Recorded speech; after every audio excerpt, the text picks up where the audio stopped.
resumo do que vai ser apresentado na palestra, né? E também tem um mini currículo meu. Eu vou, antes de começar a falar do assunto, eu vou pedir que cada um se apresente, então eu vou fazer na forma de talk show com vocês, vou entrevistá-los para vocês falarem, conhecer uma visão geral de quem veio para a palestra. Primeiro aqui a nossa Miss de Blumenau, seu nome? Você trabalha em alguma empresa lá em Blumenau? Agora também está com Miss Blumenau, parabéns. Temos aqui a princesa de Oktoberfest.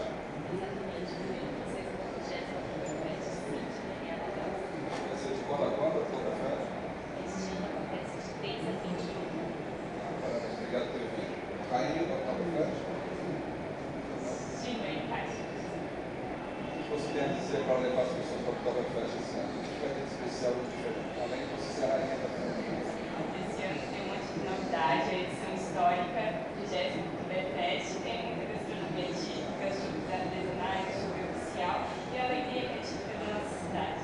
Obrigado. A princesa também do Oktoberfest? Eu sou a segunda princesa, Daniela Leite. O que você tem a dizer da Oktoberfest? Sou suspeita de falar, não é mesmo? Afinal, eu gosto muito da festa e convido a todos para participar e dividir essa alegria com nós. Seu nome, por favor, a empresa? Roberto Sano, sou técnico de saúde, São Paulo. São Paulo. Dr. Fábio Ravar. Dr. Fábio Ramalho. Seja bem-vindo. Obrigado. Seu nome, por favor? Sou Ricardo, da Agência de Viagem Mundial. Nosso promotor aqui de Blumenau. Isso, boa tarde, meu nome é Ivone, trabalho na Secretaria de Blumenau, também no Parque Vila Germânica. Já deixo o convite que é todos participar da 30ª Oktoberfest que acontece de 3 a 28 do próximo ano. Ela, inclusive, ela trouxe um prospecto e também um brinde para que eu vou sortear para vocês no final sobre a caneca do Oktoberfest. Eu vou chegar com a caneca lá no projeto. Boa tarde, meu nome é Hélio, sou do Sebrae Roraima e tenho uma agência de turismo receptivo também em Boa Vista. Seja bem-vindo. Seu nome? Meu nome é Juliana, eu sou da Fiesp. Interior de São Paulo, Associação das Agências Independentes. Estive lá no evento de Holanda. Isso, convidado para o próximo. Isso, obrigado. Sou Natan, estudante da FMG. Seu nome, por favor? Boa tarde. Oi, boa tarde, meu nome é Mônica, trabalho no Departamento de Turismo do município de Valinhos.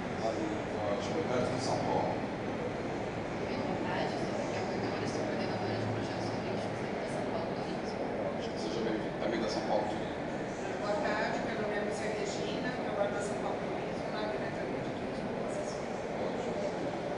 Quem mais chegou aqui agora? Você, seu nome?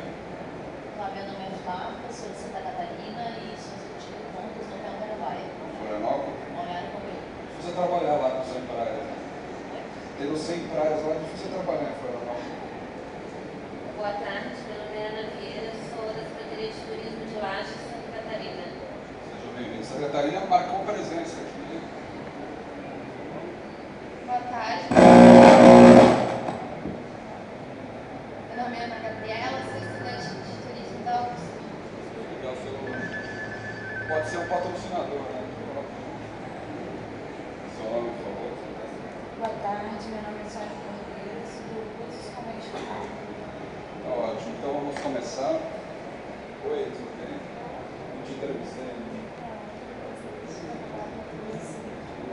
Você vai apresentar? Boa tarde a todos, desculpa o atraso. O taxista pegou um caminho errado. E, enfim, desculpa. Vamos iniciar a palestra, né? Obrigada.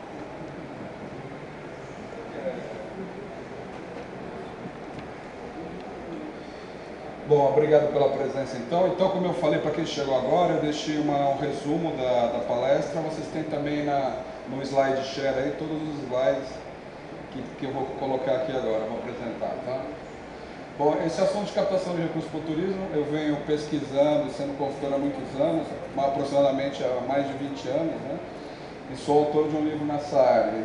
Desenvolvi uma metodologia que é considerada por algumas universidades científica para captar recursos. Ela é sempre garantida, ela sempre capta recursos, né?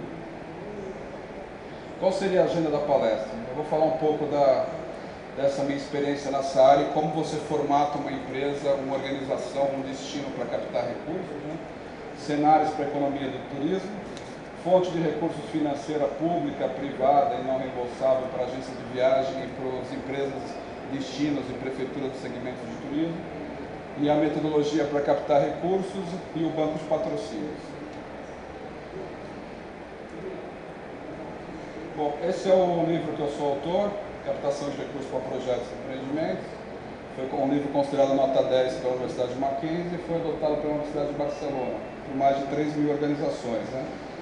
É esse livro aqui, está esgotado, eu estou fazendo o próximo livro, né?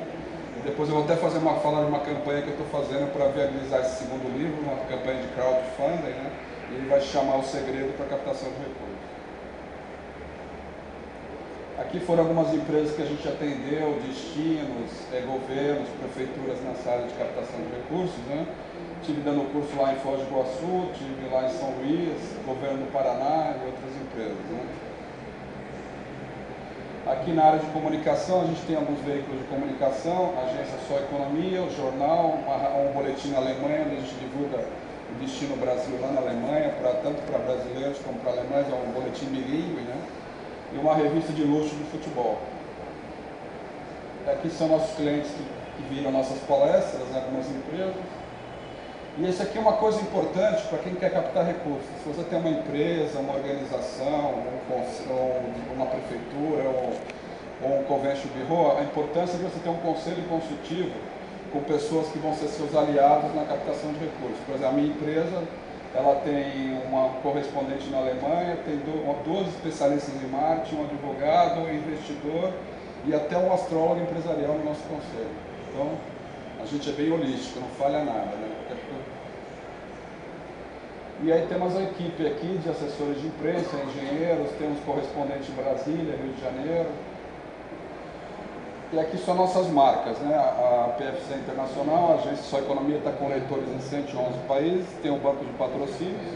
Isso que também é muito importante para a captação de recursos hoje, que é o triple bottom line. Você não só tem o interesse comercial, mas também tem o interesse social e ambiental considerado. Então, tem algumas ações sociais e ambientais que a gente apoia, como o Eduque Vida Instituto, que ele tem um projeto chamado Pousada Escola Sustentável lá no Rio de Janeiro, que ele treina pessoas para se inserirem no mercado de trabalho do turismo, né? A Fundação Dorina Não Vem para Cegos, e a gente apoia também o nosso amigo da Caminhada com Segurança, o Dr. Fábio Ravalho. Bom, daí começando propriamente dita a palestra, eu queria falar um pouco sobre a economia do turismo, né? Eu coloquei aqui fatores favoráveis e desfavoráveis para o turismo atualmente, né? Um fator favorável seria o que o ministro falou na abertura aqui na quarta-feira, que o turismo possa ser considerado um setor estratégico para o Brasil. Então, isso quer dizer que teríamos, em primeiro lugar, em princípio, teríamos mais recursos destinados para o turismo, né? Um outro fator também seria os grandes eventos que a gente está acompanhando, né, com repercussão internacional, como a Copa, as Olimpíadas e a Expo 2020 em São Paulo, caso venha para São Paulo. Mas só a expectativa de vir para São Paulo já é positiva, né? E milhões de consumidores que ainda estão nas classes D e E, que vão se tornar consumidores de turismo, né? Então também é algo positivo para a economia do turismo, né? Quais seriam os setores desfavoráveis, fatores desfavoráveis? A elevação da taxa de dólar, né, que prejudica o turismo aqui interno, porque favorece o turismo interno e prejudica o turismo emissivo para o exterior. E a desvalorização do real também pressiona o combustível das companhias aéreas e o leasing, né, que elas acabam cortando voos para certos destinos. Que foi, por exemplo, o secretário de Turismo da Bahia comentou ontem, algumas companhias aéreas cortaram voos, né? E até deram a notícia positiva lá que a Aerolíneas Argentinas está com mais 2 voos agora lá para Salvador, mas em princípio já era cortar, os voos são cortados, né? E a tensão no Oriente Médio também diminui a circulação de pessoas com o possível ataque dos Estados Unidos lá na Síria, né? Isso também pode influenciar no curto prazo o turismo negativamente. Outro problema que preocupa também, em termos de atração de investimento para o turismo, é que o Brasil deixou de ser o primeiro lugar em atração de investimentos. Ele perdeu lugar para o México, para a Rússia e para a Turquia, devido à carga tributária ser muito alta aqui e uma grande interferência na economia. Então isso, os fundos de private equity, são fundos de capital de risco que investem, por exemplo, a TAM teve investimento do fundo de private equity, a Gol, né? Esses fundos estão priorizando investir nesses países, no México, na Rússia e na Turquia. E, inclusive, esse fundo, que é um dos maiores do mundo, o BlackRock, né, ele reduziu sua capacidade de financiamento para empresas brasileiras. Então, nós temos que voltar a ser atrativo para esses fundos de investimento, que significa fazer reforma tributária, significa ter menos burocracia, né, diminuir a taxa de juros. Então, tem uma série de ações que o governo tem que fazer para atrair de novo esses fundos para cá. Outra coisa que também inibe um pouco, que poderia crescer mais o turismo, é a taxa de juros. Se vocês compararem a taxa de juros mundialmente, na Europa, 0,75% ao ano desde 5 de julho de 2012. Nos Estados Unidos, 0,25%. Grã-Bretanha, 0,5% ao ano. Canadá, 1%. Japão, 0,1%.